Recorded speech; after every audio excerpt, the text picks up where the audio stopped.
Este video forma parte del curso de cálculo diferencial. En esta ocasión abordaré la idea de las demostraciones de derivadas para funciones trigonométricas. Pero antes quiero hacer una acotación oportuna. En el último video hablé de la posibilidad de que los estudiantes hicieran la demostración de la derivada de un cociente, la deducción de la fórmula de la derivada de un cociente. Bueno, vamos a emplear eso para un caso que no hemos contemplado en la derivada de f de x igual a x a la n. En el video anterior, de igual forma, hice la deducción de la fórmula de su derivada, pero solamente con n en los naturales, debido a que el desarrollo del binomio de Newton sirve con n en los naturales. ¿Qué pasa si n está en los enteros? Pues vamos a ver. En principio, si n está en los enteros, n puede ser un natural, n puede ser negativo o n puede ser cero. Vamos a ver el caso de los negativos. Si n es un negativo, si n es menor que cero, entonces menos n es mayor que cero.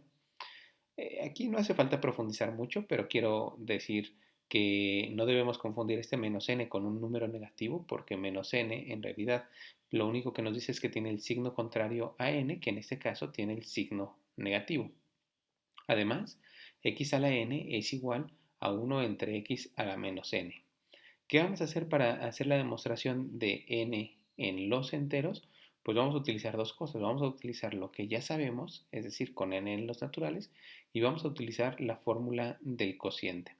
Y entonces tendríamos que f' de x es igual a x a la n, su derivada, que es lo mismo que 1 entre x a la menos n derivada. Y lo pongo de esa manera porque yo ya sé que la derivada de x a la menos n sí la puedo realizar debido a que menos n es mayor que 0, es decir, es un natural, y entonces lo aplicaría. Si este 1 es f de x y este x a la menos n es g de x, pues sería f de x, g de x, perdón, por la derivada de f de x, que su derivada es 0, menos f de x por la derivada de g de x, que sería nuestro exponente se convierte en coeficiente, y al exponente ahora nosotros le restamos 1, que sería menos n menos 1, lo puedo factorizar como menos n más 1.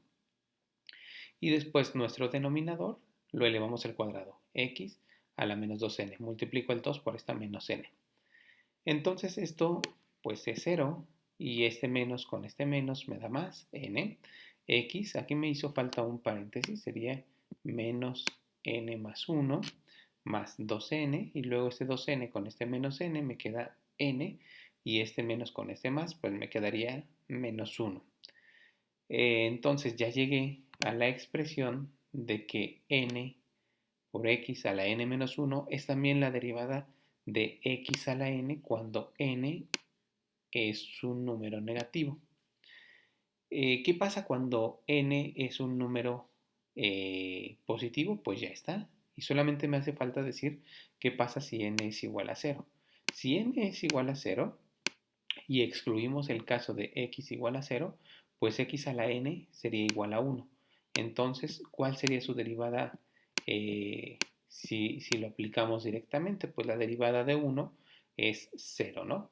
Entonces, vamos a ver que eso también funciona con esta fórmula. Yo tendría 0 por x a la 0 menos 1, que sería menos 1. O sea, tendría 0 por 1 entre x. Como ya advertimos que necesitamos excluir el caso de x igual a 0, pues yo tendría que este producto sería 0, que coincide con derivar el 1. Entonces me funciona perfectamente también para el 0.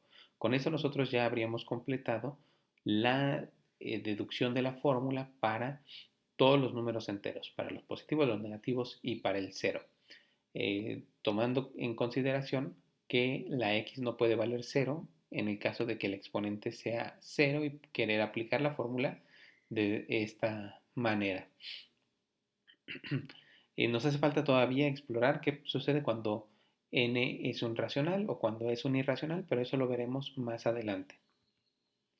La derivada de la función seno. Ahora sí entremos en materia.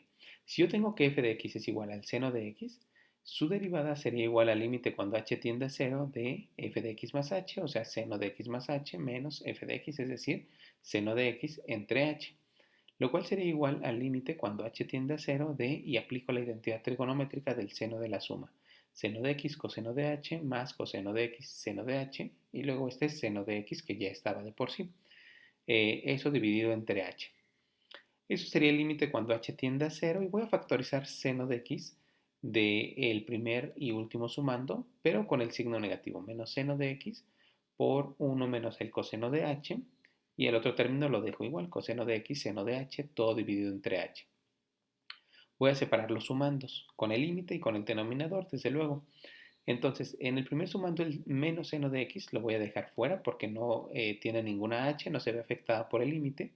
Límite de cuando h tiende a 0 de 1 menos coseno de h entre h. Y en el segundo caso dejo fuera el coseno de x, límite cuando h tiende a 0 de seno de h entre h. Recordemos que en otro video vimos que estos límites eran unos límites característicos. El límite de 1 menos coseno de h entre h es 0 y el límite de seno de h entre h es 1. Entonces aquí me quedaría menos seno de x por 0 más coseno de x por 1. Por lo tanto, si f de x es igual al seno de x, su derivada sería el coseno de x. Algo muy parecido vamos a hacer con la función coseno. Yo tengo que f de x igual al coseno de x implica que su derivada sería el límite cuando h tiende a 0 del coseno de x más h menos el coseno de x entre h. Y eso me diría que es el límite cuando h tiende a 0 de el coseno de x coseno de h menos seno de x seno de h. Es una identidad trigonométrica. Menos el coseno de x que ya estaba aquí y todo dividido entre h. Voy a factorizar nuevamente, en este caso, menos el coseno, aquí me hizo falta la x, menos el coseno de x, está multiplicando a 1 menos el coseno de h, y lo otro lo dejo tal como estaba, seno de x, seno de h, entre h. Esto sería igual a menos el coseno de x por el límite cuando h tiende a 0, y nuevamente separé los límites, 1 menos el coseno de h entre h, y menos el seno de x por el límite cuando h tiende a 0 de seno de h entre h. Nuevamente este límite vale 0 y este otro límite vale 1, y me quedaría menos coseno de x por 0 menos seno de x por 1. Entonces, si f de x es igual al coseno de x, entonces su derivada sería menos el seno de x. ¿Qué pasa con la tangente? Pues bien, la tangente ya no vamos a aplicar la definición de límite, sino vamos a emplear una de las reglas que ya pudimos definir, ya pudimos deducir, que es la del cociente. Si f de x es igual a la tangente de x, eh, esa f de x también es el seno de x entre el coseno de x. Tienen el mismo dominio exactamente. Se anula cuando el coseno eh, se hace cero, al igual que pasaba con la tangente. Entonces son funciones iguales, sus derivadas son iguales. F' de x sería, y entonces ponemos el denominador por la derivada del numerador menos el numerador por la derivada del denominador entre el denominador al cuadrado. Y entonces la derivada del seno es el coseno y la derivada del coseno es menos el seno. Ahora coseno por coseno me da coseno y menos seno por menos seno me da menos seno cuadrado. Coseno cuadrado más seno cuadrado es igual a 1 y coseno de x al cuadrado pues es coseno cuadrado de x. 1 entre el coseno cuadrado de x sería la secante cuadrada de x. Por lo tanto, si f de x es la tangente de x, entonces su derivada sería la secante cuadrada de x. Se recomienda que los estudiantes realicen las derivadas del resto de funciones trigonométricas aplicando la misma noción del cociente. Hasta aquí dejaríamos este video. Con esto completamos las reglas de las funciones trigonométricas básicas y por tanto también las reglas de las funciones que vamos a estar empleando de manera regular.